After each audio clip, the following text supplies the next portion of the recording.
Deixa eu ver aqui. Olá, pessoal, tudo bem? Boa noite, paz do Senhor. Estamos entrando ao vivo hoje, dia 7 de junho de 2022, para mais uma live. Live essa muito importante, é um assunto que eu gosto muito, história da Assembleia de Deus. Dessa vez, a gente vai falar sobre a história da Assembleia de Deus lá de Rondônia. Estou mega curiosa, vocês sabem, vocês que acompanham, sabem que eu posto alguns vídeos sobre a história das igrejas em cada estado. Então, eu pretendo trazer aqui sobre a história de todos os estados brasileiros, tá bom? É um assunto de grande valia, bem importante para mim. Vou pedir para vocês me dizerem, tá tudo ok aí, o áudio, a imagem, tá tudo certo? E outra coisa, gente, lembrando que essa semana nós estamos tendo essa live, teremos outra na sexta-feira, com o André Câmara. Nós vamos falar sobre a história da Assembleia de Deus lá no estado do Maranhão, tá? Então vocês não percam já a agenda aí, tudo bem?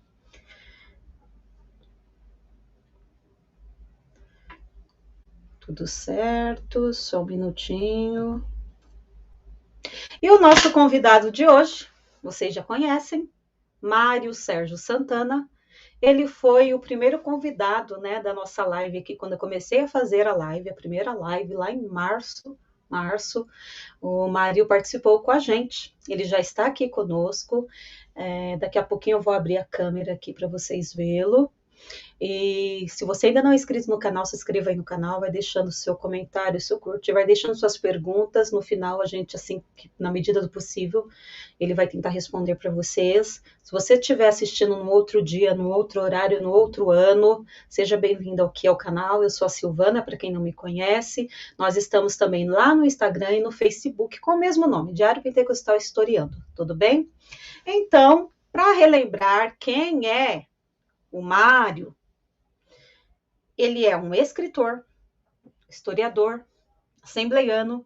Ele é administrador do blog e das páginas Memórias das Assembleias de Deus nas redes sociais, Facebook, Instagram e Twitter. Então, vocês colocando lá no Instagram Memórias das Assembleias de Deus, vocês vão encontrá-lo. Segue lá no Facebook e no Twitter, tá bom? Vou abrir a tela, sem mais delongas, para a gente começar o nosso bate-papo aqui. Deixa eu abrir, gente. Seja bem-vindo, Mário, mais uma vez. Opa, paz do Senhor, irmã Silvana, paz do Senhor a todos os internautas que estão nos acompanhando. Eu fico grato a Deus por estar novamente aqui, né? Como você bem falou, eu fui o primeiro convidado para a série de entrevistas e agora eu também pela primeira vez, sou a segunda pessoa a retornar. Isso Então, mesmo. eu agradeço a Deus, agradeço a você e a todos os internautas pela confiança que tem depositado na minha pessoa. E estou muito feliz de estar aqui contigo. Tenho acompanhado o seu trabalho, quero lhe parabenizar. Tenho visto algumas lives e tenho visto assim a tua desenvoltura, o teu carisma e como essas lives, né, essas informações têm contribuído para o nosso conhecimento histórico das Assembleias de Deus. Muito bem, gente. Por que eu chamei o Mário de novo? Eu vi nas redes sociais, ele postou uma foto de um livro que saiu aí agora do forno. Tá? O título do livro, ele escreveu, colaborou com o livro Pentecostes em Rondônia, 100 anos de história da Assembleia de Deus nas terras de Rondon. Quando eu vi que ele publicou isso, viu, Mário? Eu falei, não, vou chamar o Mário para trazer aqui, porque vocês sabem que eu sou apaixonada por história das Assembleias de Deus. E, Mário, você tá com um exemplar aí para mostrar pra gente, a capa? Já tá mostrando. Olha aí, pessoal, o livro. Tá vendo? Quantas páginas tem, Mário, esse livro? Esse livro tem 250 páginas, né, no total. Tem uns apêndices, algumas fotos, tem algum material que foi incluído, mas tem 250 páginas. E depois também tem uma revista, foi publicada também uma revista, em que tem os dados das igrejas de Rondônia, quem são os pastores, o número de membros, de congregados, quando foi fundada. Também foi colocado numa pequeno folder, assim, em separado. Então, quando a pessoa Quando ele compra o foi? livro... Sim. Oi? Aí já... quando ele foi publicado, Mário, esse livro? Que mês? Ele foi publicado em fevereiro, né? Ele foi lançado nos festejos do centenário da Igreja de Rondônia, que ocorreu no final de setembro. Eu sempre comemoro, perdão, no final de fevereiro. No final de Ah, fevereiro, início certo. de março.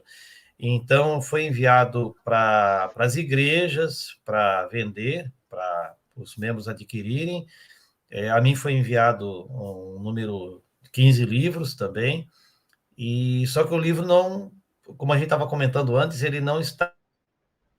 Ver se as pessoas, irmãos, entrarem em contato com a Semaderon, provavelmente lá eles devem ter alguns exemplares, né? Porque eles distribuíram, e lá é assim, né? O que eu percebi nas minhas idas lá para Rondônia é que lá o pessoal mesmo veste a camisa da denominação, da convenção, né? Então, quando eles fazem um festejo, o pessoal colabora, quando é para vender, né? Ratear, como se fala, eles compram mesmo. Então, até eu fui perguntar em algumas igrejas, não tinha mais o livro para vender, os membros já tinham comprado. Então, ele não foi com intenção comercial, mas foi com intenção celebrativa. E eu estou aqui me virando para ver se consigo alguns, até para presentear e enviar, nem que seja digitalmente, para alguns amigos, né? Então, foi no final de fevereiro, durante as celebrações dos 100 anos da Assembleia de Deus de Rondônia. Certo. Então, pessoal, eu fui pesquisar, né, para eu adquirir, que isso aí é uma relíquia, né? Ótimo para a gente saber da história ali no estado de Rondônia. Não encontrei. Eu fui ver com o Mário, aí ele explicou isso, né? Que foi para a celebração do centenário. Mário, conta para gente como foi a sua participação e quando? Quem que te convidou? Como que foi? Conta para gente. É interessante, porque eu sou de Joinville, Santa Catarina, e fui justamente escrever um livro sobre a Assembleia de Deus do outro lado do país, né, em Rondônia, um estado que nem nos meus sonhos eu pensava em conhecer, visitar. Mas é o seguinte, como os irmãos já sabem, você já sabe, nós temos o nosso trabalho já há alguns anos nas redes sociais, blog, e Facebook, Instagram, e um dos pastores de Rondônia, que hoje é o pastor presidente em Cacoal, pastor Sérgio Pereira, inclusive ele é catarinense também, é de Blumenau, ele já estava acompanhando meu trabalho. Na verdade, ele já me conhecia de vista aqui de Joinville. Ele ficou um período aqui. Então, ele está lá atualmente e entrou em contato comigo. Ó, irmão, nós temos aqui o centenário, queremos escrever um livro, fazer uma obra histórica e queremos que você nos ajude. Você pode nos ajudar? Disse, é claro que posso, né? Para mim é um desafio, uma honra. Eu sou uma pessoa que eu amo, né? Fazer esse trabalho. Então, fizeram uma reunião comigo e estavam algumas pessoas da comissão do centenário e conversaram comigo, aceitei o desafio, topei. Meu nome passou depois pelo pastor Nelson Lutemberg, que inclusive é outro catarinense, né? Tem bastante catarinense Olha lá. só. O pastor Nelson Lutemberg também é catarinense, para quem não sabe, ele nasceu em Rio do Sul. Ele é de uma família de pioneiros da Assembleia de Deus do Rio do Sul. Então, ele aprovou meu nome, comecei então, assim, como você bem sabe, né? Comecei a me inteirar da história de Rondônia, não só da Assembleia de Deus, mas da história de Rondônia, e fomos tocando o barco, mas tínhamos aí o caso pouco tempo, né? Porque o centenário ocorreu agora em fevereiro e o contato comigo foi um pouquinho antes de junho, por ali. Então, para quem já escreveu um livro, para quem sabe, é pouco tempo, né? Porque você tem que ter um processo de maturação, mas o desafio foi lançado, eu aceitei, teve muito apoio dos irmãos da comissão, que depois até quero ler o nome, né? dizer que Sim. eles fizeram parte dessa equipe, e me levaram até Rondônia também para conhecer, entrevistar algumas pessoas em loco, conhecer igrejas, conhecer pioneiros. Então eu tive, né, eu posso até dizer, o privilégio de conhecer o pastor Joel Holder, que se jubilou agora recentemente, que é um grande nome das Assembleias de Deus, o pastor Nelson Gutenberg e outros pastores, e construiu uma amizade. E também me rendeu alguma coisa também no sentido de amizade e de outros trabalhos, porque eu já estou envolvido em outro trabalho que está relacionado com um pioneiro da Assembleia de Deus de Rondônia. Então, Que aí foi legal. através das redes sociais.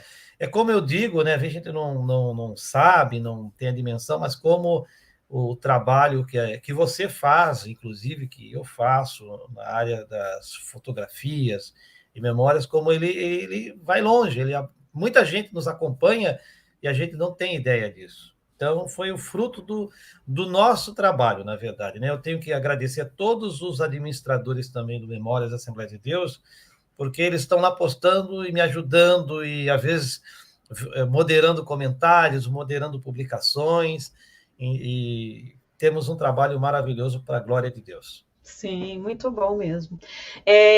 Tem como você falar do índice, do que se trata o livro? Quais os itens que tem aí no livro, ô Mário? Sim, sim. Só para ter uma ideia. Esse livro é do centenário da Assembleia de Deus de Rondônia. Então, o que nós temos aqui em resumo, né? O conteúdo dele. Nós temos, no capítulo 1, o Pentecoste precede a história. Depois eu vou explicar, né, que a Assembleia de Deus, Rondônia é um estado que nasceu tardiamente, no século XX ainda. E a Assembleia de Deus, levando na questão linear, né, linear da história, a Assembleia de Deus surgiu antes. Na questão cronológica, a Assembleia de Deus surgiu antes.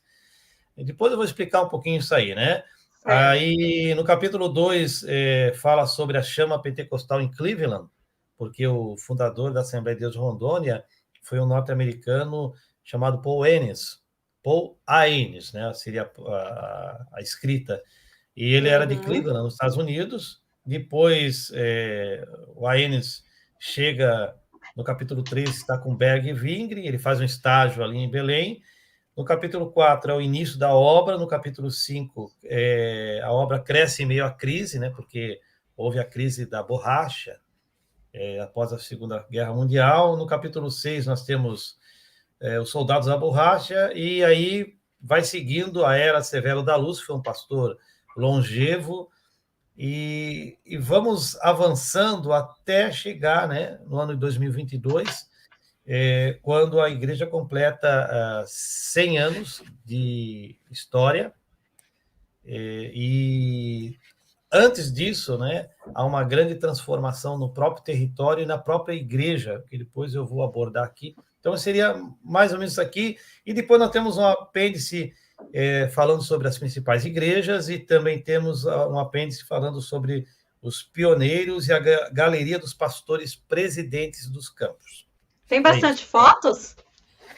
Tem bastante, tem. Principalmente no final, para o pessoal conhecer os pastores que estão hoje na... Fotos históricas não temos tanto assim, né? Mas nós temos aqui fotos dos pastores presidentes com suas esposas, e temos algumas fotos no interior do livro também, tá? Do Mensageiro da Paz. E junto a isso também, minha irmã, eu estou colaborando, depois ainda de centenário, no Instagram da Semadeiron. Eles têm um Instagram, e lá, de vez em quando, eu estou recolhendo... Foi essa a proposta, né? Fazemos a obra, e depois nas redes sociais nós vamos expandindo os conhecimentos, né? A gente não consegue abarcar tudo, então as redes sociais servem como uma continuação. Então, de vez em quando, eu estou postando lá uma foto, uma informação aqui, uma informação ali, até para alcançar os jovens, né? Uma das grandes preocupações dos pastores... Um dos pastores comentou: nós precisamos que os nossos jovens conheçam também a nossa história. Eu disse: então, deixa comigo. Como eu faço aquele trabalho lá no Memórias, nas redes, eu faço para vocês também, não tem problema.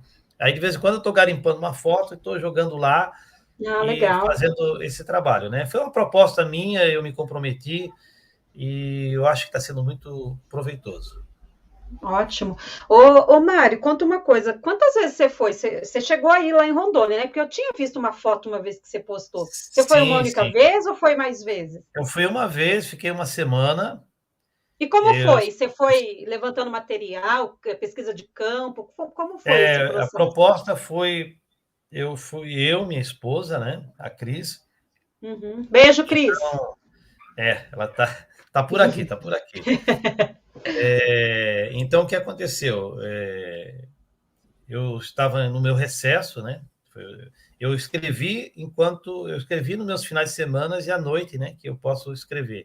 E aí, no meu recesso, nós combinamos, eu fui até Rondônia, nós ficamos lá uma semana, mais ou menos. Nosso recesso tem 2 semanas, então fiquei uma semana e visitamos as principais igrejas, os principais líderes, escolhemos material e também muito importante em toda obra histórica que o historiador ele possa conhecer também as pessoas que ele está historiando ou os locais que ele está escrevendo. Então, em uma semana, nós andamos mais de 2.000 quilômetros. Percorremos Eita! o estado de Rondônia.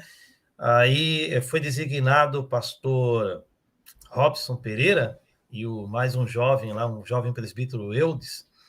Então, nós andamos nas principais igrejas, Guajará-Mirim, Cacoal, Olim de Moura, Porto Velho, né? Nós estivemos lá e andamos várias igrejas e percorremos 2.000 quilômetros, fizemos entrevistas, recolhi material, recebi alguns materiais também das filhas do pastor Leonardo Luz, recebi algum material também, fotos. A gente foi aproveitando para poder construir a história, mas foi muito trabalhoso mesmo, né? O pessoal, Imagino, vocês viram as fotos, né? Eu postei algumas fotos, tal. sim. Conheci os pioneiros, né? Holder, pastor Nelson Gutenberg, mas foi o dia todo assim dentro da caminhonete lá e parando, almoçando e jantando fora, dormindo, acordando cedo. O pastor Robson, meu Cicerone, amanhã nós vamos levantar 7 horas, vamos lá para Ariquemes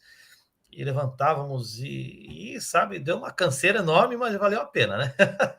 Foi Ai, muito muito bom bom. mesmo, né? Imagino, eu Conhecermos, imagino. né, a fauna, a flora, as pessoas, e tem uma característica muito interessante em Rondônia, como é um estado muito novo e de colonização muito recente, tem muita gente do sul lá também.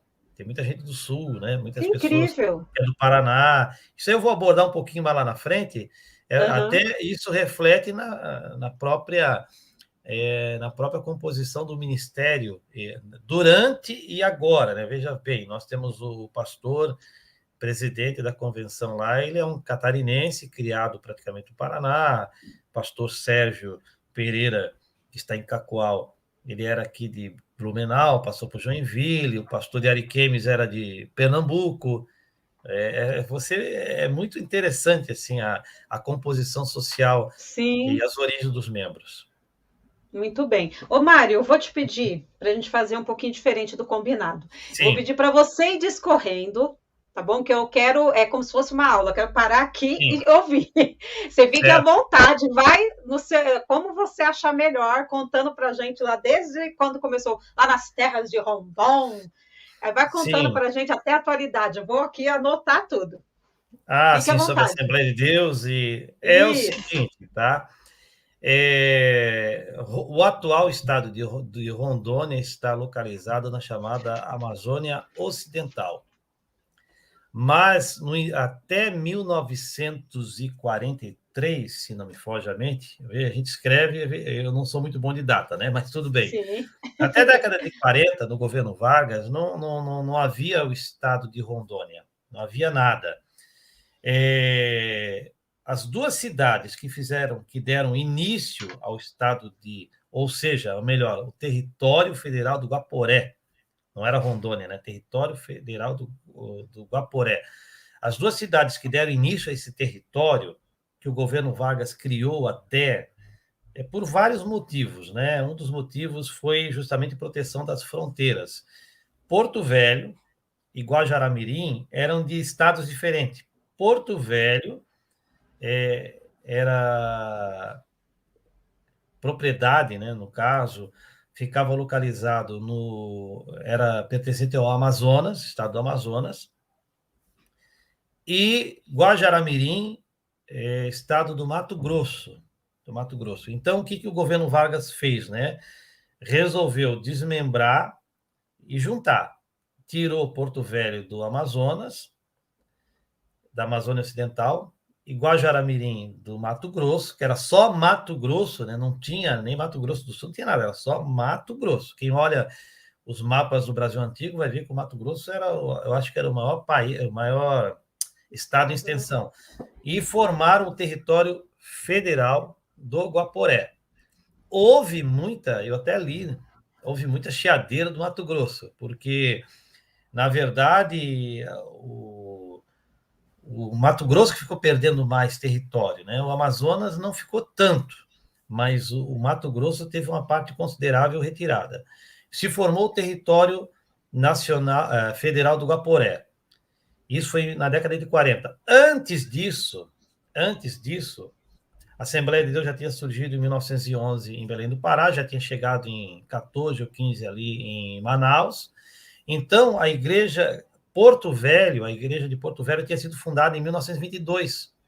Só que ela pertencia à jurisdição de Manaus e, por sua vez, de Belém do Pará. E em 1928 surgiu a igreja de Guajará-Mirim, 1928. Então, quando surgiu o território do Guaporé, já fazia quase 20 anos, já fazia 20 anos, né, praticamente, que a Assembleia de Deus estava instalada ali naquela região. Então, por isso que o Pentecoste precede a história, porque na medida que foi sendo formado o território federal do Guaporé, que depois passou a ser chamado Território Federal de Rondônia, a Assembleia de Deus já existia. Mas por que ela já existia? Porque lá de Belém do Pará, seguindo o curso dos rios, né, o Rio Amazonas, o Rio Madeira, toda aquela região lá, a Assembleia de Deus acabou sendo implantada. Então, a evangelização se dava e as vias de comunicação se davam através dos rios. Então, foi assim que surgiu a Assembleia de Deus no território de Rondônia, ou seja, antes de surgir o território do Guaporé e Rondônia, a Assembleia de Deus já existia. Pois bem, quando o território foi feito na década de 40, o pastor, depois de um tempo, quem assumiu lá foi o pastor Leonardo Luz, né? Então, Rondônia, ou Guaporé, só tinha 2 municípios que eram enormes, e ficava na parte ocidental, né, os municípios, e não tinha mais nenhum município ali chegando para o interior, vindo para o Mato Grosso.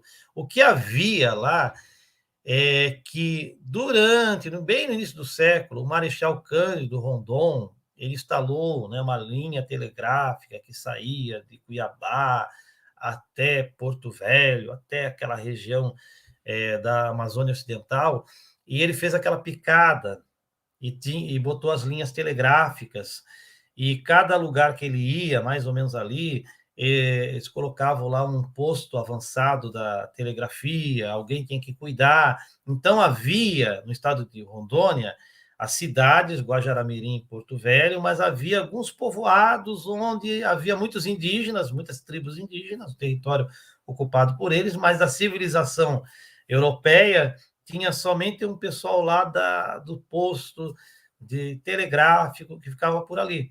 Então, quando surgiram as cidades e quando surgiram as rodovias, elas seguiram esse traçado que foi feito pelo Marechal Cândido Rondon.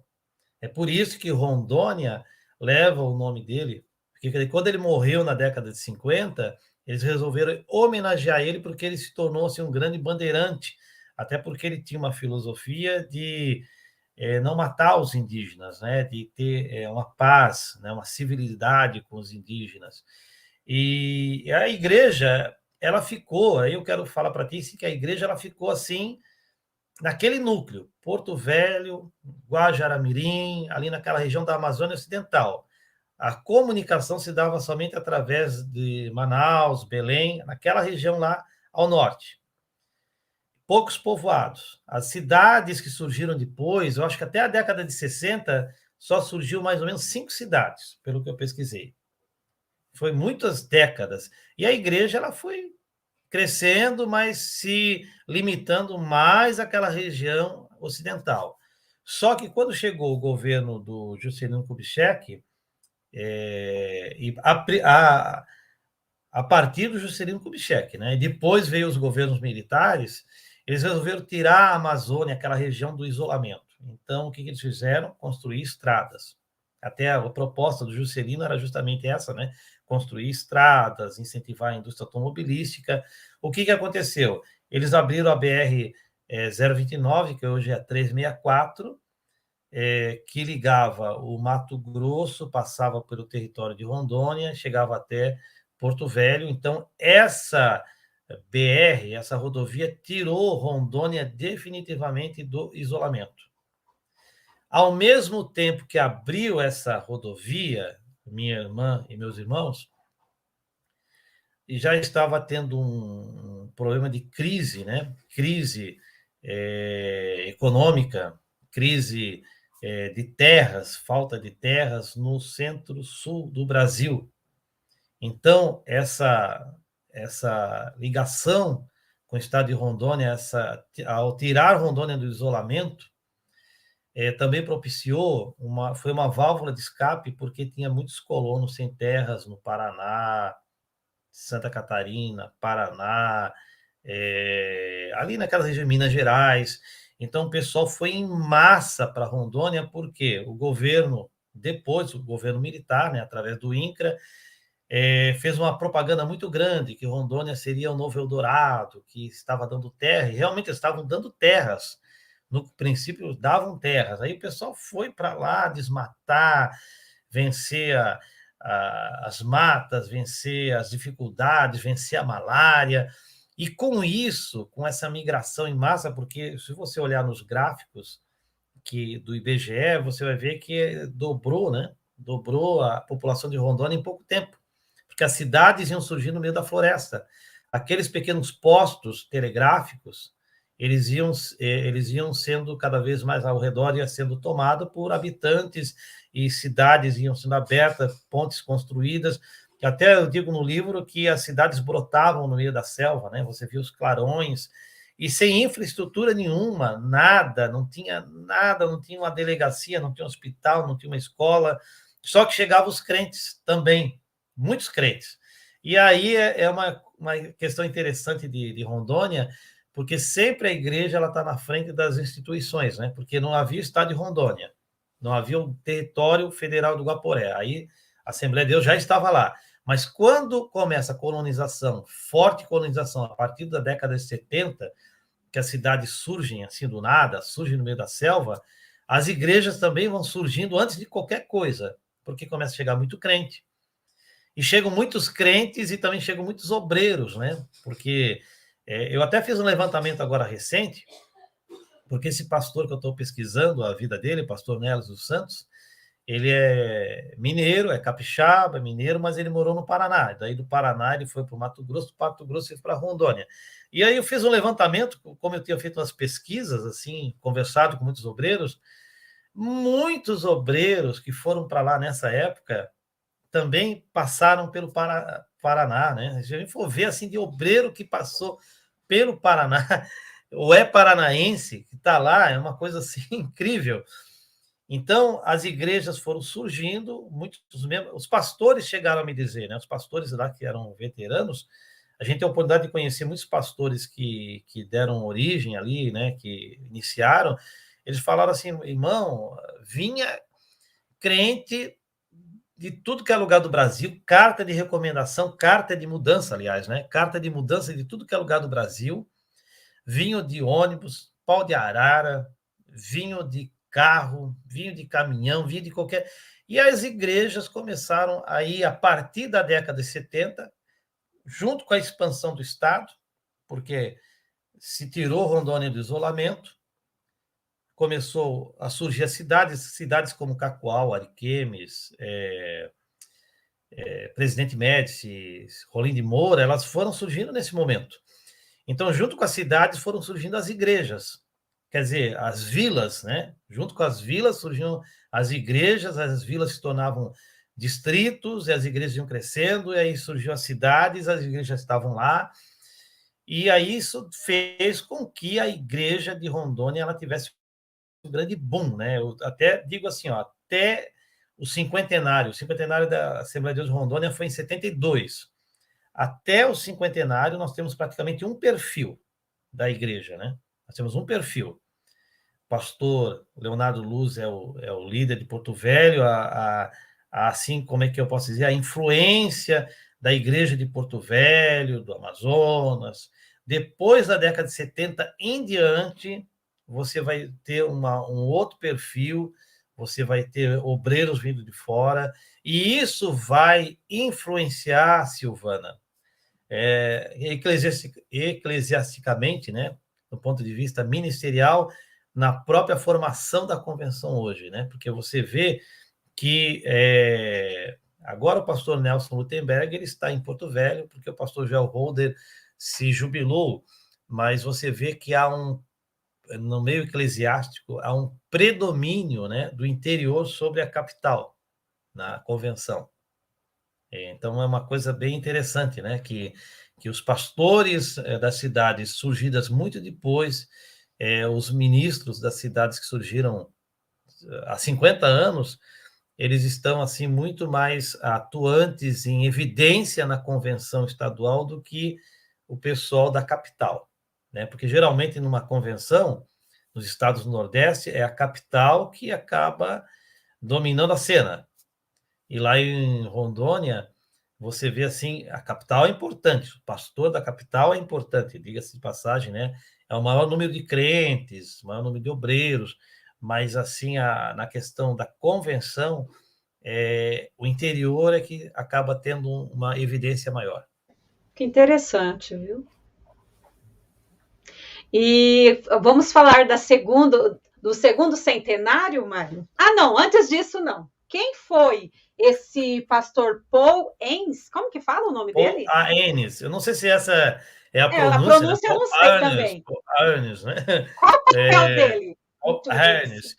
É o seguinte, minha irmã, a história do Paul Enns tem muito semelhante, tá?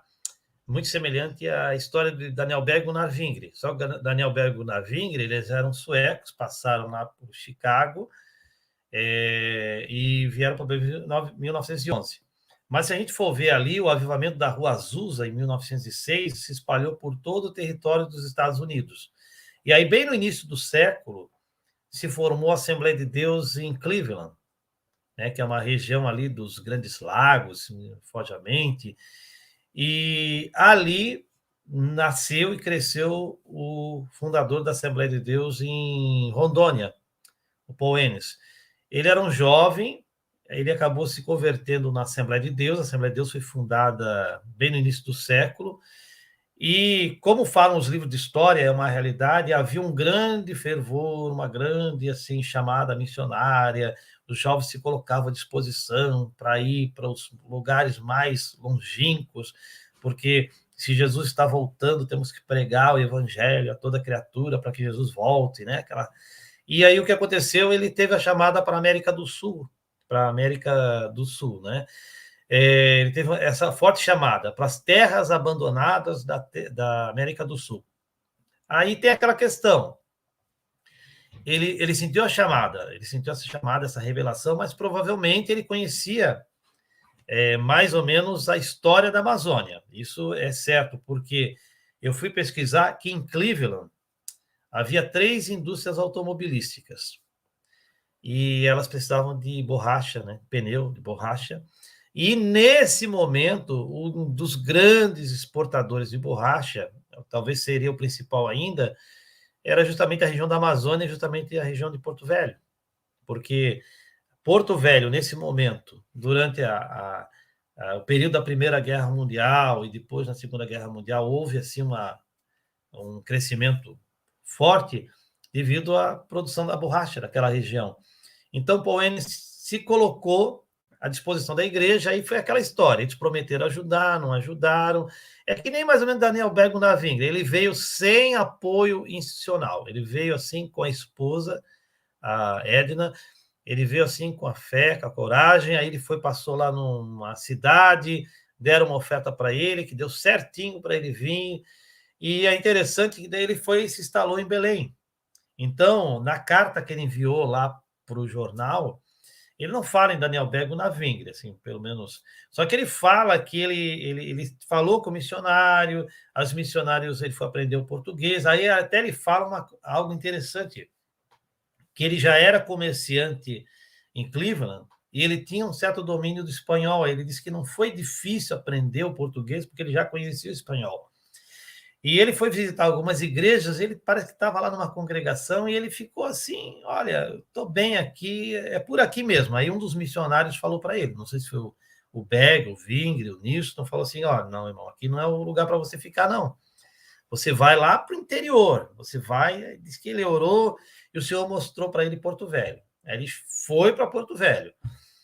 E aí, meu Deus, né? Porto Velho, ele provavelmente, é como digo, a história ali tem a questão da construção da Madeira Mamoré, né? Isso rodou o mundo. E o conterrâneo dele, o Percival Facquar, foi o sujeito que jogou dinheiro, empreendeu, né? Então, a Ferrovia do Diabo. Então, ele conhecia essa história, ele sabia que ir para aquela Amazônia, onde estava a Madeira Mamoré, era ir para o Inferno Verde, né? Ele falou, o Inferno Verde, a Ferrovia do Diabo. Ele foi para lá, porque durante a construção, até a Globo uma vez fez uma minissérie, os casos de malária, de doenças endêmicas, foi muito grande. Morreu muita gente, né? Parece assim, até que a vida do trabalhador era mais ou menos 6 meses, né? O tempo útil dele, porque depois o cara ficava doente uma vez, 2 vezes, não prestava. Foi muita gente de fora também para Porto Velho, quando foi construída a Madeira Mamoré. Então, quando ele chegou em Porto Velho, primeira coisa, né? Olha que coisa interessante.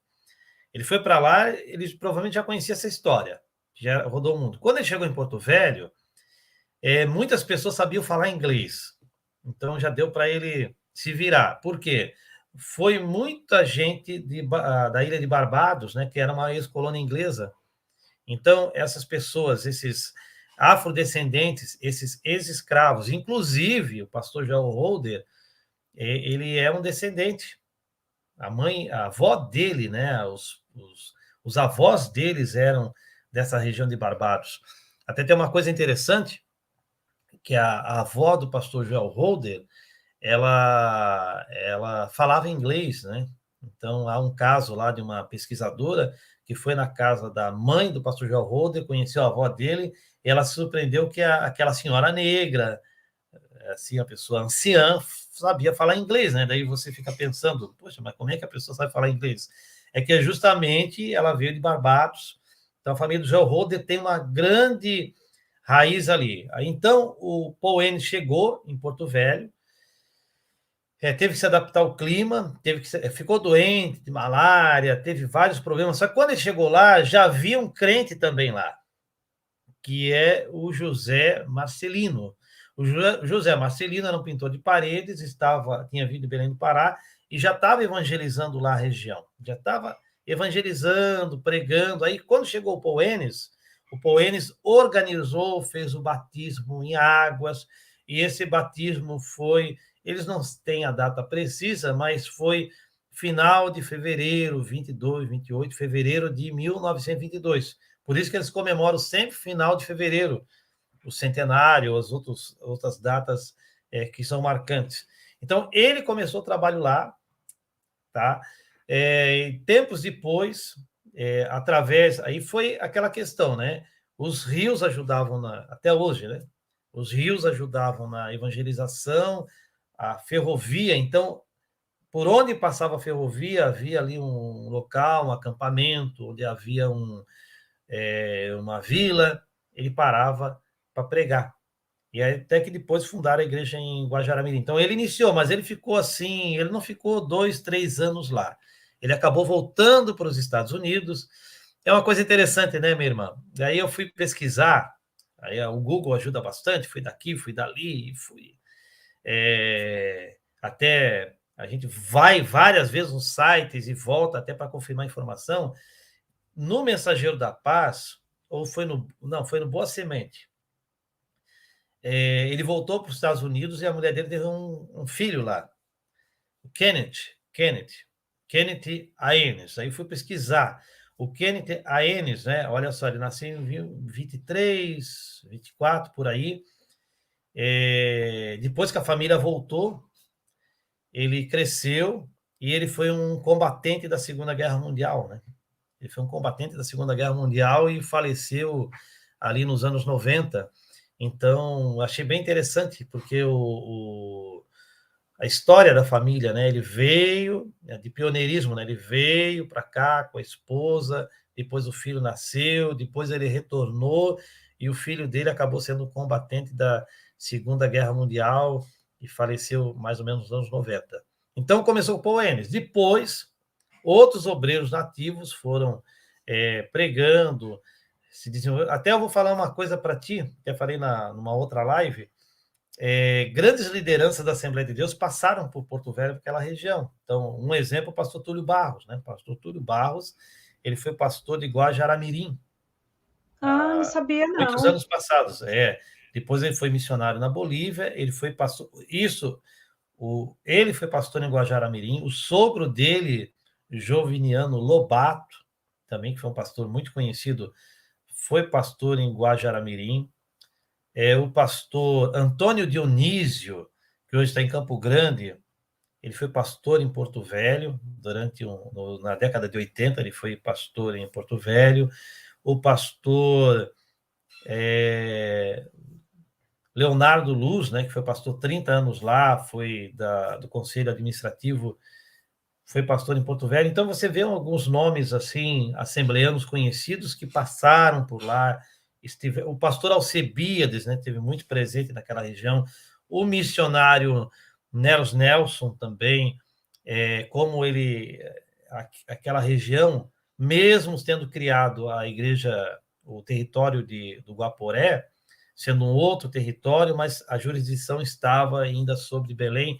Então, o missionário Nelos Nelson esteve muito presente naquela região, deu muita assistência, compraram barcos para rodar os rios, fazia-se convenção na igreja de Porto Velho, e a igreja, se a gente for ver, né, a igreja ela prosperou. Uma coisa que eu achei interessante, que eu acabei encontrando nos registros, é que Porto Velho, mesmo sendo uma igreja pequena, limitada, passou por crises, né? Quando acabava o ciclo das borrachas, o pessoal ficava desempregado, né? Daí os soldados da borracha tinham que se virar. Os que não morriam tinham que se virar para não morrer de fome. Mas eu encontrei num jornal presbiteriano, acho que é o Puritano, se não me foge a mente, acho que é da Presbiteriana, que na mesma década que já estava lá o pastor Leonardo Luz, dando assistência, pregando, evangelizando na Assembleia de Deus, as igrejas batista e presbiteriana não tinham um pastor lá, fixo, era uma grande reclamação. Até está no livro, até cheguei a colocar, a igreja presbiteriana e a igreja batista não tinha um pastor fixo lá. E estavam assim, mais ou menos na mesma... A igreja batista, na verdade, foi fundada um ano antes, me parece. Não tinha pastor. E olha que a Assembleia de Deus já tinha um pastor lá. É lógico, né? Daí eu fui perguntar para filha do pastor Leonardo Luz, mas como é que ele vivia? Ele disse, não, irmão, não era dinheiro. Simplesmente assim, as pessoas dizimavam, ofertavam do seu alimento, da produção que tinha, né? Só que daí, depois, quando o Porto Velho começou a crescer um pouco mais, alguns comerciantes se converteram, aí começou a ter uma facilidade para o pastor poder se manter ali. Mas veja só, é um progresso enorme, né? Porque as outras igrejas não tinham pastores locais e a Assembleia de Deus já tinha lá, né? Então, isso ajudou a igreja sempre a manter um contínuo crescimento. Aí, quando chegou a década de 70, aí realmente explodiu em termos de membresia, contribuição, número de igrejas, obreiros, e o pastor Leonardo Luz ainda chegou a acompanhar isso aí no finalzinho da década de 80. Depois ele foi jubilado e quem tocou o barco ali, quem foi o grande nome assim que agregou, já na década de 80, conseguiu agregar as igrejas e chamar os obreiros, porque a convenção já existia, mas faltava dar uma efetividade, dar um sentido de unidade, foi o pastor Antônio Dionísio. Pastor Antônio Dionísio, ele fez um trabalho tão bom, e em Porto Velho ele fez um trabalho tão... botou metas, vamos construir, vamos abrir tantas congregações, vamos... O pessoal até diz assim, o trator, né? O pastor Antônio Dionísio, chamado trator, que chamou a atenção do pastor Zé Wellington, o pastor Zé Wellington levou ele para Campo Grande, no Mato Grosso do Sul, e ele está até lá hoje. Até hoje ele está lá. Conseguiu me entender? Consegui, eu estava abrindo, imagina, estou entendendo tudo, estou anotando muita coisa aqui. Eu demorei porque meu microfone está fechado, gente, eu deixo fechado, sem problema. Já falei para vocês. Mário, conta uma coisa para a gente, agora da história mais recente. Tem vários ministérios lá em Rondônia, como que é essa questão? Olha, Silvana, é o seguinte... A Assembleia de Deus é muito forte lá, né? A Assembleia de Deus lá é afiliada à CGADB, é a majoritária, é forte. Uhum. O pastor Nelson Lutemberg, ele deu também, né? Ele continuou, né? O trabalho que os seus antecessores já tinham feito, de dar sentido, unidade, é um homem empreendedor. Até eu vou te falar uma coisa para ti, uma coisa que me marcou. Quando estive lá, eu fui conhecer o pastor Nelson. Então, ele é um alemão, né? Grande, né? Tem até 1,80 m, por aí. E eles estavam construindo o abrigo Boa Esperança, se não me falha a mente. Bom Abrigo, Boa Esperança. Tem um hospital de câncer ali em Porto Velho, ali na região. Então, o abrigo é para receber todas as pessoas, não só assembleanos, para receber as pessoas que precisam ficar alojadas, ter um alimento para se tratar do câncer. Então, ele estava lá na construção. Cheguei lá, ele estava lá de chapéu de palha, bota, junto com a peãozada lá. Tem até foto, até eu cheguei a postar alguma coisa. Então, isso já dá para ver assim como é que o pastor Nelson é empreendedor. Mas, falando em ministério, a Assembleia de Deus lá, ela é realmente majoritária. Há também outros ministérios. Madureira tem lá, a Assembleia de Madureira, até foi aberta na década de 80. Até é interessante que isso coincide com os planos de expansão de Madureira na década de 80. Se a gente pegar lá a história que começa a ter aqueles conflitos, jurisdição eclesiástica, e depois tem aquela eleição do pastor Alcebiades, e Emanuel Ferreira era para ser eleito em 87 na Convenção Geral, mas aí eles colocaram outra chapa. Tem um grave problema ali, mas se você for ver, a Assembleia de Deus e Madureira já na década de 80 começa a se instalar lá naquela região, em 83 em Porto Velho e na década de 80 em outras cidades. Inclusive, isso não dava nem para colocar no livro, né? Mas um dia eu vou fazer um escrito. Tem uma coisa muito interessante, seguinte, eu vou contar uma aí para os irmãos que gostam dessas jurisdições eclesiásticas, essas coisas assim, que eu achei assim muito interessante. O pastor Leonardo Luz, ele ficou até 1980, daí foi jubilado, por causa da idade, né? Ele não queria se jubilar, mas o senhor está idoso, jubilaram ele. Deram uma jubilação compulsória para ele. Assumiu o pastor José de Souza Reis. O pastor José de Souza Reis, ele tinha sido pastor em Manaus, depois ele foi para Espírito Santo, ficou lá um período, e quando o pastor Leonardo foi jubilado, ele foi para Porto Velho. Nesse período, ele ficou viúvo. Aí ele casou, né? Ele casou com uma jovem, ele já era um senhor, casou com uma jovem, uma mulher bem mais jovem que ele. Aí passou-se um tempo, ele morreu, né? Ele faleceu. Então, o pastor Antônio Dionísio já era o vice dele, se não me foge a mente, já era o vice dele. Aí que está a questão. Em 83, Madureira mandou para Porto Velho o pastor Luiz Fontes pastor Luiz Fontes, ele é muito conhecido, né? Foi um grande pastor, tanto na missão quanto depois em Madureira. E ele foi abrir a igreja em Porto Velho.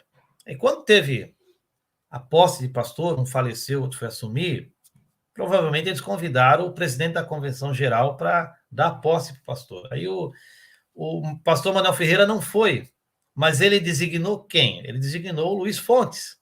Aí ficou uma coisa assim tão interessante, porque o Luiz Fontes tinha acabado de abrir o Ministério de Madureira, em Porto Velho, e estava justamente naquele clima da jurisdição eclesiástica, porque se você fosse ver pelas normativas convencionais, ele estava ali ilegitimamente, né? É isso que você para pensar. Aí o pastor Manuel Ferreira mandou o Luiz Fontes, o sujeito que estava abrindo a congregação, e eles estavam considerando ilegítima, que depois, lá na frente, deu todos aqueles problemas por causa dos trabalhos abertos no norte e nordeste do Brasil. Aí eu achei assim, meu Deus do céu, né? A política eclesiástica é interessante, né? O sujeito estava lá, abrindo uma congregação concorrente, que eles não estavam aceitando, provavelmente, mas o pastor Manuel Ferreira designou ele para dar posse para o pastor da igreja. Então, a gente vê assim na história das Assembleias de Deus, até sem querer, irmã Silvana, até sem querer, a gente vê esse tipo de coisa que só Jesus na causa mesmo, né? Mas, e tem outros ministérios, né? Até porque a Assembleia de Deus cresceu muito, mas a missão, ela é majoritária. Tá, o forte é a missão.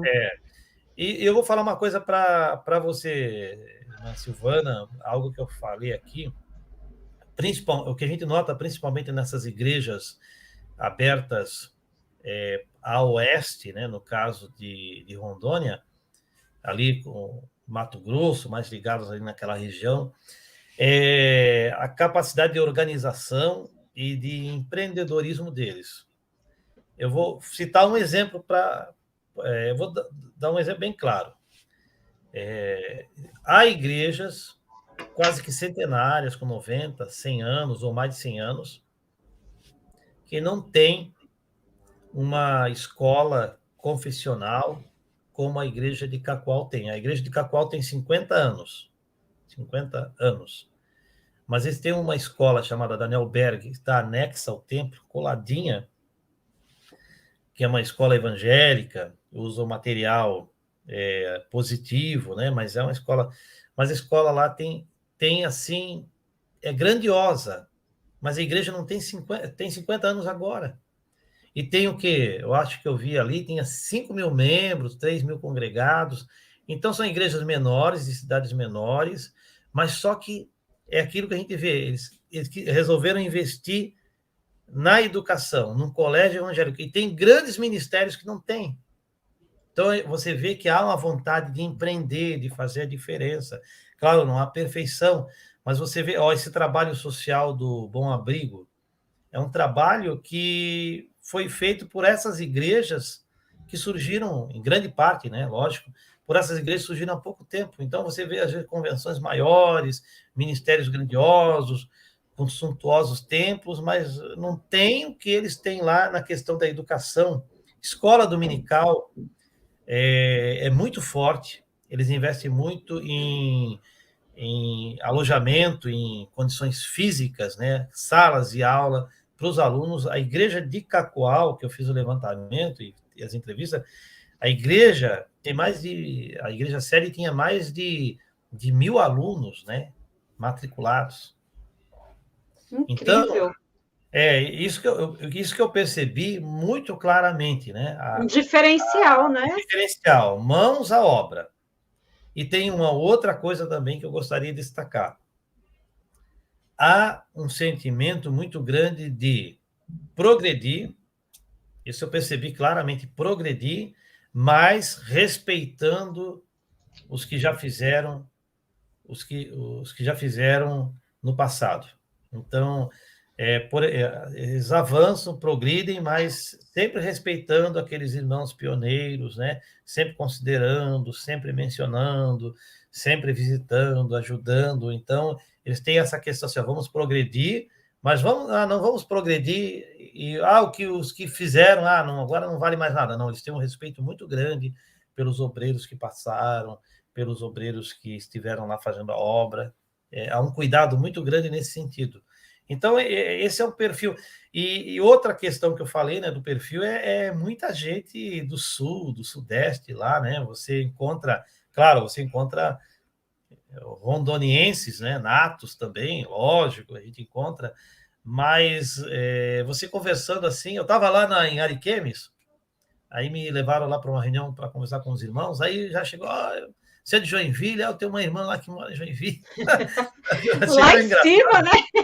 Eu tenho uma irmã que ela mora lá no bairro tal. Irmão? E aí o obreiro aqui chegou, eu cheguei aqui na minha congregação, ele falou assim, o meu obreiro, na congregação, falou assim, tem um cunhado que mora lá em Rondônia. Então a gente vê essa ligação, né, sul e norte, nordeste, é bem bacana isso aí, né? E justamente, irmã, aí eu vou dar um outro detalhe aqui, e talvez seja por causa disso, por essa colonização recente, desses crentes que vieram de vários estados, principalmente na década de 70, o que eu percebo também, a igreja de Rondônia, ela é muito conservadora, né? Questão de... claro, não é conservador lá da década de 50, 70, mas sim conservadora no porte dos usos e costumes, assim, você isso vê que eu que ia há uma... perguntar. Tá. Eu entendo, pelo que eu sei, é que geralmente quando um pessoal sai de uma região para outra, a região onde ela estava geralmente se diversifica, se dinamiza, mas o pessoal que leva as suas tradições preserva, né? Eu não sei se... Eu vou explicar, por exemplo, aqui em Santa Catarina, tem muitos filhos, netos e bisnetos de pessoal que veio da Alemanha, então eles acham que eles falam alemão, né? Eles acham que falam alemão. Daí, quando eles vão para a Alemanha, eles vão ver que o alemão que eles falam é o alemão de 100 anos passados. Por quê? Os alemães vieram para cá, os italianos vieram, só que lá na Alemanha o idioma se dinamizou, assimilou novas gírias, expressões, e eles aqui ficam só falando aquele alemãozinho ali. Quando eles voltam para lá, o pessoal... É como se o brasileiro chegasse... É como se a gente fosse... o brasileiro viesse e ficasse falando vossa sê, vós mercê, né? Entende? Então, eu acredito que essa é uma das causas, né? Porque chegou muitos crentes na década de 70, 80, e vieram com aquele perfil assembleiano, e esse perfil assembleiano ainda se conserva em muitas... Claro, gente, não é nada radical, né? Não é isso, mas a gente vê que ainda há um padrão bem assembleiano. Você tá lá, legal, interessante. Você se reconhece, né? Mas tem muitos jovens na igreja, eu acho bacana isso, tem muitos jovens, eles fazem muito trabalhos. Agora em Ariquemes, eu não sei se é antes ou depois, a Viva Ariquemes, que é um grande trabalho de evangelismo, de pregação, de louvor. Eles fazem muita... Só que, assim, nunca esquecendo das suas tradições, das suas raízes, que eles conservam muito. Isso aí eu achei bacana. A gente, como historiador, trabalha muito com a sociologia, esse tipo de olhar, né, de percepção, a gente tem que ter, Sim. até para poder fazer as críticas corretas. Exatamente. Ô, Mário, o Templo Central fica em Porto Velho? Fica em Porto Velho, o Templo Central. E você visitou esse templo, não? Visitei, não no culto. É um templo pequeno já para a igreja. É isso que eu ia ver, é pequeno? É pequeno, ele é pequeno, ele é um templo que ele foi construído na gestão, se não me foge, do pastor José de Souza Reis. Aliás, foi ele mesmo também, parece que construiu o templo em Manaus. Então, agora, Manaus e Porto Velho, eles têm um centro de convenções, então a igreja lá ela é mais histórica, né? É uma congregação. Tá. O centenário eles fizeram num local lá especial, no grande templo. Como as igrejas hoje, a gente vê, né, que eles estão fazendo assim, centro de eventos, grandes locais, porque o templo não comporta, mas o templo ele é pequeno, mas ele é muito parecido, assim, pelo que eu já vi nas fotos, da igreja de Manaus, né? Tem a igreja um tanto estreita, aí tem as galerias, tem um púlpito alto. Nada suntuoso. Não é nada assim suntuoso, não. é bem simples, o local de administração, que é no térreo, é um local assim até... Sabe quando você visita um local assim pelos pisos, você vê, ó, isso aqui é antigo, né? O piso é antigo, isso aqui não se vende mais, né? É bem assim. É um local assim antigo, mas eles preservam.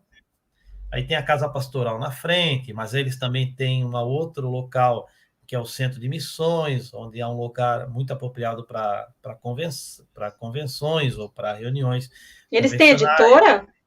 Editora, gravadora, essas Que eu coisas? Não. saiba, eles têm um programa de rádio, tem programa radiofônico, tem uma rádio, mas editora que eu saiba, eles não têm. Mas eles têm barcos, né? Que não pode barcos, eles têm.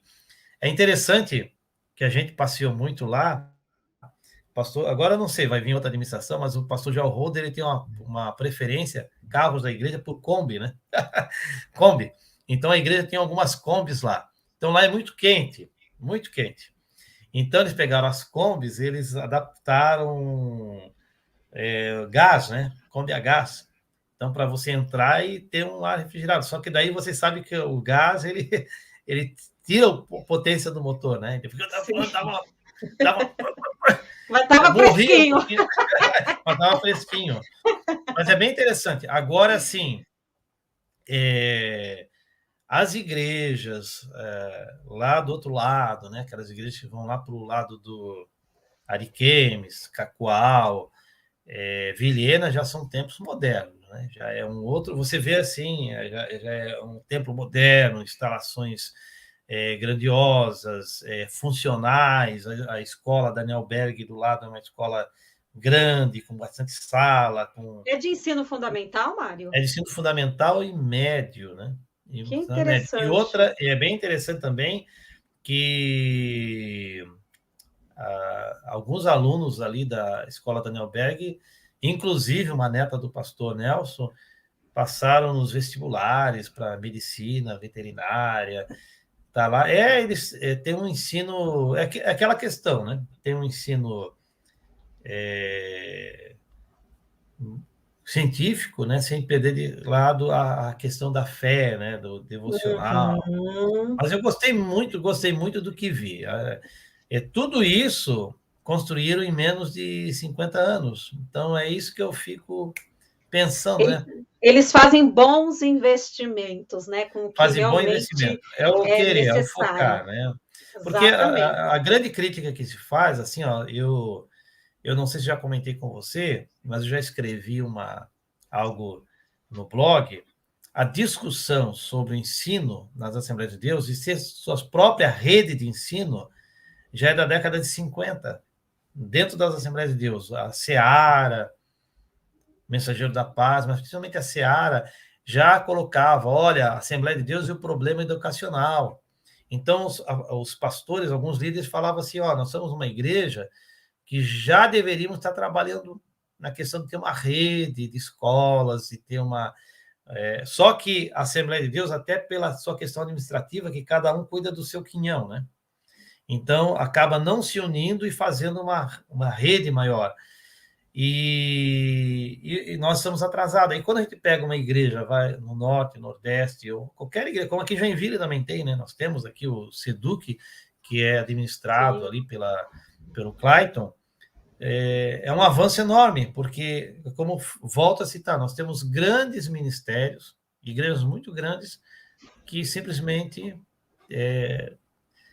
não tem isso como prioridade. Eu vejo assim que é foco e prioridade. Precisava mesmo de escolas confessionais na Assembleia de Deus. Gente, como eu acho, assim, falta muito, muito, muito. Mário, me conta uma coisa, você tem a informação de a média de quantos membros tem no estado de Rondônia, não? Mais ou menos, para a gente ter uma noção? Agora, eu escrevi sobre isso, mas eu não tenho essa informação agora, tá? Não, depois você fala. Coloca lá no Instagram, lá no Memórias. Instagram, né? Eu sei que hoje em dia o estado de Rondônia tem mais de 50 municípios. Olha só, quando surgiu, eram 2 municípios, até a década de 60 tinha 5 municípios, hoje tem mais de 50 municípios, e em todas elas há uma Assembleia de Deus. Então, e é interessante que a igreja maior é Porto Velho, tem 600 mil habitantes e eu acho que deve ter uns 30, 40, 50 mil membros, alguma coisa. As outras igrejas, elas, aí, depois de Paraná, nós temos o pastor Sadraque Muniz. Ah, interessante também, deixa eu te contar uma coisa, como eles são pioneiros, né, em algumas coisas, quando foi o Estado se tornou, o território federal se tornou Estado, em 1982, aí eles já fizeram uma eleição para ter a Assembleia Legislativa, deputados estaduais, e fazer uma Constituição.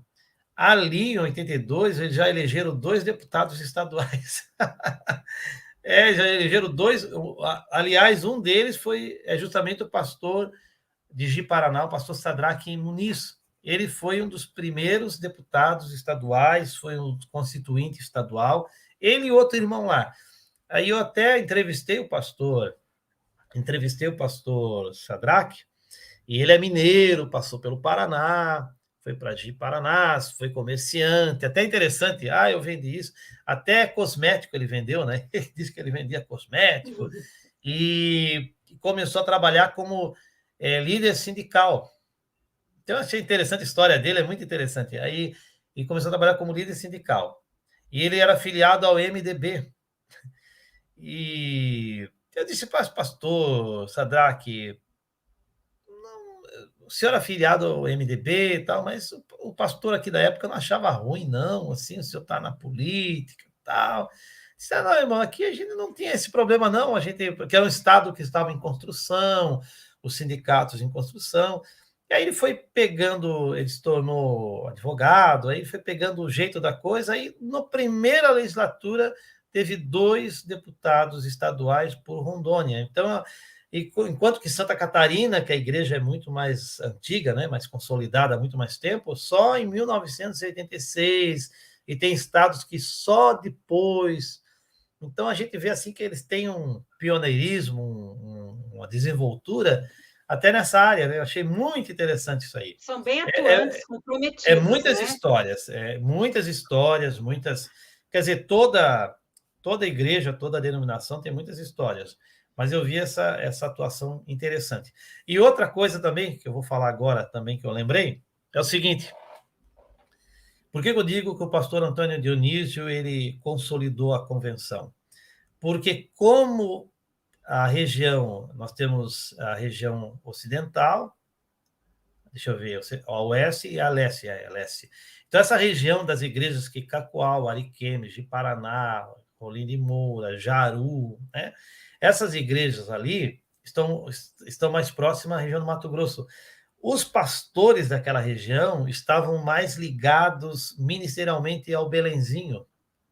É interessante. Assim, tem a igreja lá de Porto Velho, claro que ela dava suas orientações, mas, por exemplo, alguns pastores, Manuel Cardoso da Cruz, teve um outro pastor lá que era de Ji-Paraná, eles foram separados no Belenzinho. Havia, assim, você percebe, assim, que havia uma predominância, né, uma influência, ou a referência deles não era Porto Velho, a referência deles era justamente o Belenzinho. Teve um pastor que falou assim, eu fui separado pelo pastor José Wellington, lá na década de 80, mas não é aqui de Rondônia, o senhor devia ser separado, mas acontece que tinha essa dualidade. Então, Antônio Dionísio, ele teve essa compreensão, e aí ele acabou juntando e trazendo, dando sim. É que, como tudo era muito novo, eles não tinham sentido de unidade. Aí o pastor Antônio Dionísio começou até a dar o sentido de unidade, fazer as convenções nas cidades, como Jaru, como de Paraná, levar as convenções nesses locais, e começou a se criar, então, essa questão, olha, nós somos uma convenção, até que chegou o pastor, depois de todos esses trabalhos, né, o pastor Nelson, ele acabou fazendo com que realmente se consolidasse. Mas é interessante isso aí, né? A gente fica Sim. olhando, né? Os pastores falavam assim, irmão, fui separado pelo... Até uma vez eu perdi uma separação, porque me chamaram lá no Belenzinho, e eu não fui, aí deixei... Lá no Belenzinho ele foi separado. É interessante. Mas é Gente, muito bom trabalhar com a história. com certeza. Eu tenho mais duas perguntas para te fazer, Mário, mas antes, deixa eu só, quando você respira um pouquinho. Ah, sim. A Silvia Cristina está aqui com a gente. Obrigada, Silvia. Lima Carvalho, Elias José da Silva, Edson Lago Cruz, o Anderson Gomes. Tudo bem, Anderson? Lá de Santa Catarina. Ó, ele disse que está comendo. Sim. Eita, saiu o meu chat aqui. Deixa eu ver, gente. Ô, irmã Silvana, o Sim? Edson Lago Cruz é um dos nossos administradores, tá? Do Grupo Ah, Memória. é? Prazer, Edson. Prazer ter você aqui. Ah, tá, ele colocou aqui. Isso, Edson Lago Cruz. Ó, e tem Paulinho Viana também, David da Silva, Beatriz. Gente, deu chute no meu chat aqui, tá estranho, mas tudo bem. Gente, eu tenho uma pergunta, depois outra, depois o Mário vai fazer as considerações finais. Sim. Mário, quem é o pastor? Você me falou, mas frisa para a gente o nome desse pastor, o último pastor, o pastor atual presidente. Desde quando que ele está à frente da Assembleia de Deus em Rondônia? O pastor Nelson Lutemberg, ele nasceu em Rio do Sul, em 1952, e se criou no Paraná, né? Foi com 5 anos. Depois, na década de 70, ele foi para Rondônia, ficou lá para aquela região lá de Paraná, por ali, Cruzeiro do Oeste, eu não lembro mais, né? Então, ele foi bancário, ele foi administrador, ele foi professor, né? E tal. Até que ele começou a cooperar na obra, foi missionário no Equador durante uns 5, 6 anos. Quando voltou, ele foi justamente dirigir a igreja de Cacoal. Cacoal. E dali ele começou a empreender, né? Fazer o crescimento da escola dominical, implantou vários departamentos, e até que em 1994, 95, eu não tenho bem certeza, ele se elegeu presidente da convenção e agora ele foi reeleito várias vezes. Então ele é um homem assim muito administrativo, muito empreendedor, e conseguiu manter, né, as igrejas unidas, os ministros unidos, e ele principalmente é um homem assim de visão, né? Um homem que tem projetos para a convenção. Ele estava em Cacoal, ele entregou faz uns 5, 6 anos a igreja de Cacoal para um pastor vice-presidente para ficar só com a convenção. Mas agora, com o jubilamento do pastor Joel Holder, ele assumiu a igreja de Porto Velho, então ele é o Tá. presidente da convenção e presidente Do ministério, né? do ministério. Então é ele que é o grande líder agora, né? O pastor Joel Holder também era um grande líder, era o vice-presidente, mas agora chegou o tempo de ele se aposentar e ter o seu descanso merecido. Ah, certo. Gente, é o seguinte.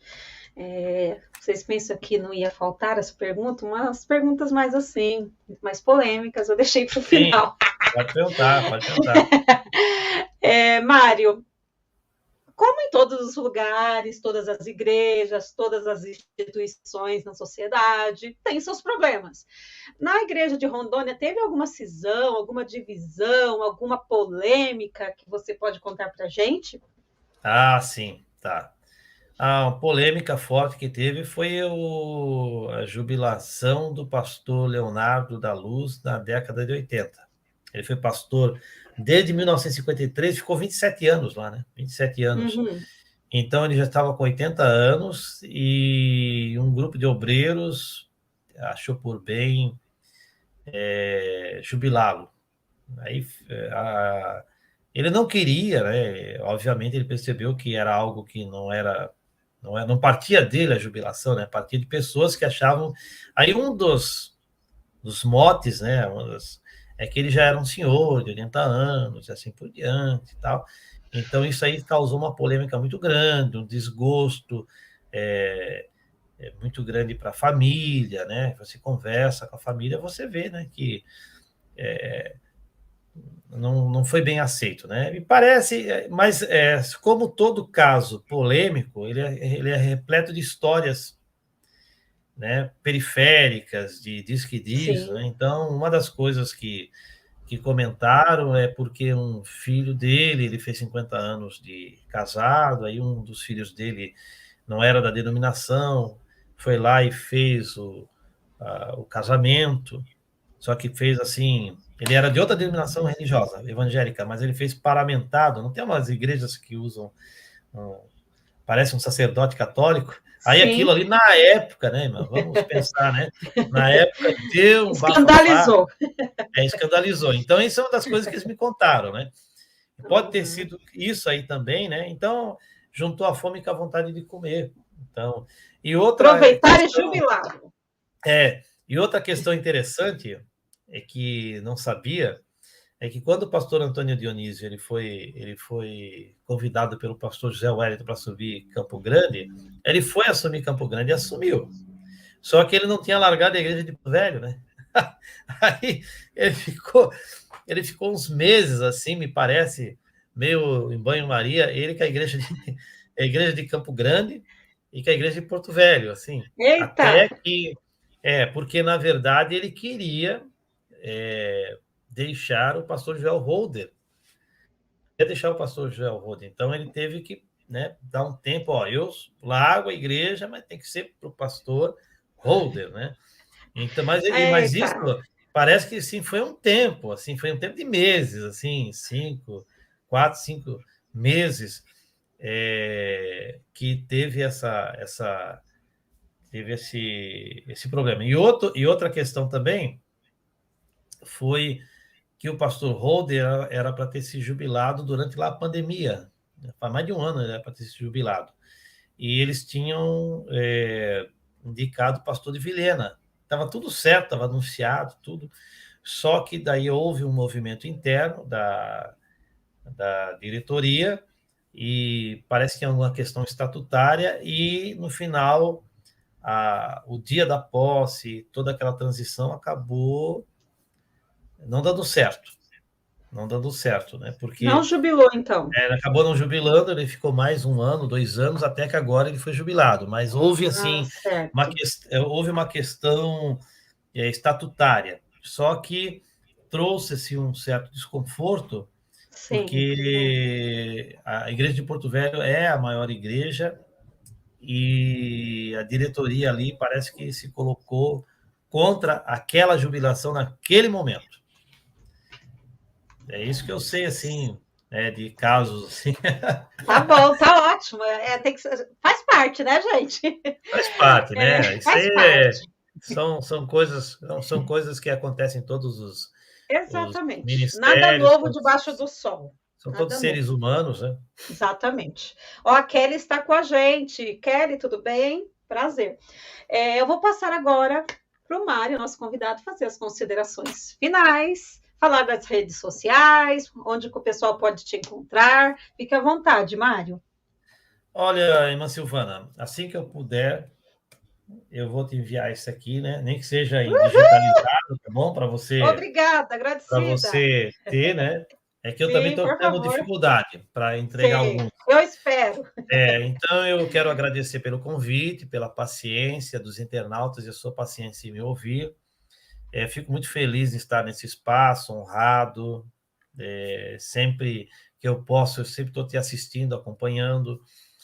E quero convidar a todos os internautas, né? Nós temos nosso trabalho, Memórias das Assembleias de Deus, nós temos o blog. O blog está um pouco parado porque eu estou com algum trabalho aí, mas nós estamos o grupo no Facebook, Memórias da Assembleia de Deus, 281 membros. Estamos no Instagram, 281.000, gente. Vocês não estão entendendo. 281 mil membros, 1.000 281 mil membros. Tá membros, né? pensando o quê? Estamos lá, graças a Deus, temos os nossos administradores, o Onésimo, o pastor Éder, o Edson, o É Pedro, Senhor para todos, gente. todos eles aí são muito importantes, o Oséias Balsaretti, o Carlos Castro, a minha esposa também acompanha, né, a Cris Santa Fé Santana, cantora evangélica, gospel. Sim, canta muito. Então, até o canal lá, eu vou uma hora colocar lá no grupo e vocês sigam o canal dela lá, que de vez em quando ela grava uma mensagem, né? Mas eu quero agradecer a todos eles, quero agradecer aos internautas. Aí entram lá no Instagram e no Twitter, @memória da AD, @memória da AD. Aí você encontra, facinho. Estamos sempre postando e me coloco aqui à disposição também, dentro das minhas possibilidades, se alguém quiser alguma ajuda na área da história, alguma orientação, a gente sempre tem alguma coisa que, às vezes, que as pessoas precisam, então eu tenho ajudado algumas pessoas nesse sentido. E quero agradecer, sigam lá, Mãe Silvana, desejo a você todas as bênçãos desse mundo para você, seu Amém, esposo, igualmente. seus filhos, e continue nesse trabalho. Eu tenho falado sempre no privado para você, digo, olha, gostei da live, gostei, Verdade. tá mandando bem. Nós também temos o nosso, deixa eu colocar aqui, nós também temos as nossas lives com o pastor Éder. Pastor Éder, eu digo que é o melhor moderador de live do Brasil, da história. É verdade, gente, é verdade. Masculino é ele, feminino é você. Obrigada! Obrigada! Muito obrigada. Pastor Éder é o melhor masculino. Ele é o nosso... É muito bom. Ele é o nosso moderador nato, é o nosso reverendo. Agora, você também tem se destacado muito e parabéns pelo que tem feito. Obrigada. Ô, Mário, esqueci de uma pergunta. O que a gente vai esperar de você de publicação? O que você está preparando aí? Porque você não trabalhando, fala, né? Eu estou trabalhando na biografia do pastor Nélis dos Santos, que foi o pastor de Cacoal e Ariquemes. Estou trabalhando. Tem previsão? Até o final do ano. Até o final do legal. ano. Até o final do ano. Quando ficar pronto, avisa a gente. Para escrever, não, eu aviso, publicar demora, eu aviso, né? Sim. E estou com a Marina também no projeto Ministério Feminino. Interessante. A Marina até falou, né? Estou fazendo alguns levantamentos. É isso que eu tenho E agora só. Até o meu blog eu estou dando um tempinho. Eu tenho algumas coisas para escrever, para colocar lá, mas eu estou dando um tempinho para terminar esse projeto. Porque a gente, para quem não sabe, né, como você, eu sou professor 40 horas semanais. E meus alunos são do 6º ao 9º ano. Igual os meus! Tenho prova, tenho planejamento. Não é fácil, gente. Tem que estar ali, né? É um teste de paciência matar um leão por dia. Verdade. E o pessoal fica perguntando, você não responde toda hora. É que a gente tem esse trabalho também, né? Fora. Sim, a gente não vive só da história. Eu vivo da história porque eu sou pessoa de história, mas eu não vivo só para escrever, só para postar. As redes sociais, né? Que eu gostaria, quando eu me aposentar, quando eu tiver, aí então eu quero assim pesquisar, visitar, publicar, eu quero assim ter uma produção de conteúdo muito maior do que eu já tenho. Para as redes sociais ou para instituições. Mas, por enquanto, eu tenho que ganhar a vida como professor e amo o que faço, tá? Amo o que faço também. Com certeza. Quando tiver dedicação total, dá para a gente dar assim, se dedicar mais para o canal, no caso, vocês para o blog, né? Para o Instagram. Mas é isso, gente. Muito obrigada. Ô, Mário, no começo da live eu falei, o André Câmara estará conosco aqui, gente, sexta-feira. Sim.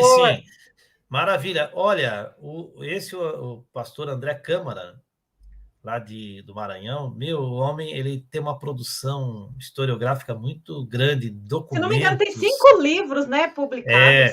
E ele, de vez em quando, bota nas redes sociais alguns documentos, algumas atas. O sujeito é fenomenal. Olha, realmente... Eu consegui, gente. Maravilhoso mesmo. Boa live mesmo. Tenho certeza. Aí a gente vai falar. Vai ser muito bom. A gente vai falar da Assembleia de Deus do Maranhão, gente. Vocês não vão se você quiser fazer umas perguntas, como diz o pastor Zé Wellington, se você quiser saber de umas histórias picantes, você pode perguntar para ele que ele deve saber, né? Sabe, eu sempre conto, né? E quando estive em São Paulo, o Tiago Bertolino me levou até conhecer o pastor Zé Wellington, o velhinho, né? O senhor.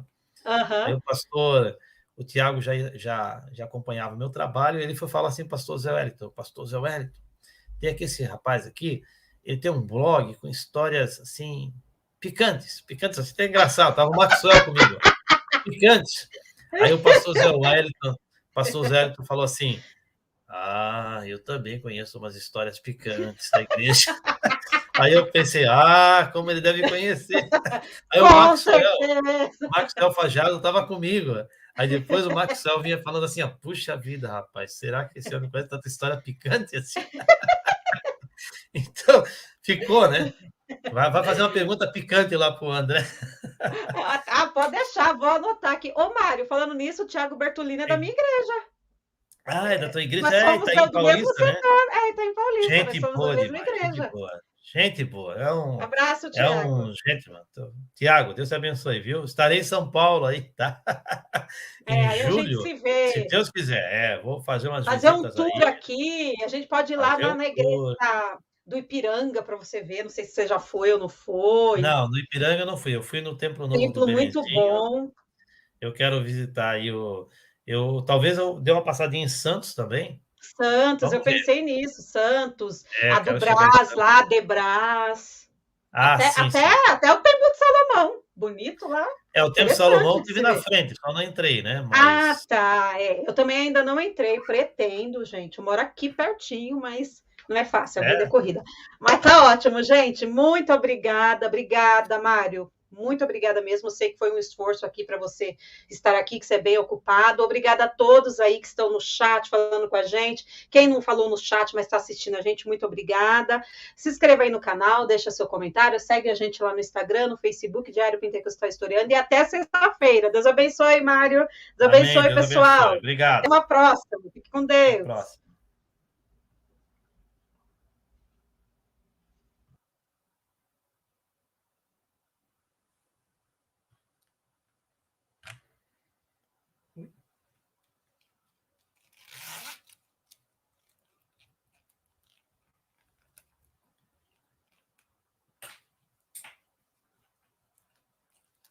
Silvana já saiu?